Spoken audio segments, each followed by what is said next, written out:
उफनती नदी में बहे युवक को बचाने लोगों ने रस्सी फेंकी तो पकड़ नहीं पाया, फिर 2 पुलिसकर्मियों ने बचाई जान।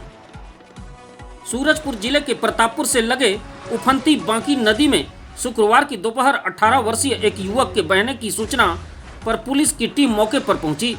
पुलिस ने ग्रामीणों की मदद से नदी में बह रहे युवक को काफी मशक्कत के बाद बाहर निकालकर उसकी जान बचाई है। युवक को फिलहाल अस्पताल में भर्ती कराया गया है। युवक की शिनाख्त हो गई है। वह 3 दिन पहले घर से निकला था। गौरतलब है कि प्रतापपुर क्षेत्र में पिछले 15 दिनों से लगातार हो रही बारिश के कारण नदी नाले उफान पर हैं। बांकी नदी का भी जल स्तर बढ़ा हुआ है।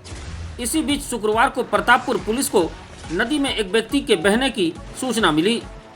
इस पर एएसआई हरिशंकर तिवारी, प्रधान आरक्षक विनोद परिड़ा, रविशंकर चौबे, कांस्टेबल जयप्रकाश पन्ना, अमर साय व सत्यनारायण मौके पर पहुंचे।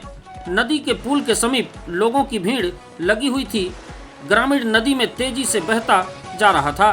यह देख सबसे पहले रस्सी फेंककर उसे बचाने की कोशिश की गई, लेकिन इससे सफलता नहीं मिली।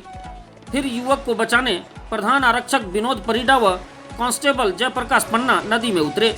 दोनों पुलिसकर्मियों ने ग्रामीणों की मदद से नदी में तेजी से बहते जा रहे युवक को लगभग 1.5 घंटे की कड़ी मशक्कत के बाद बाहर निकाला, जिससे उसकी जान तो बच गई, फिर उसे अस्पताल में भर्ती कराया गया है। युवक की शिनाख्त ग्राम जगन्नाथपुर निवासी 18 वर्षीय विनय पिता साहिश टोपो के रूप में हुई है। युवक के परिजन भी अस्पताल पहुंच चुके हैं। पुलिस ने बताया कि परिजनों के अनुसार 3 दिन से विनय घर नहीं लौटा था।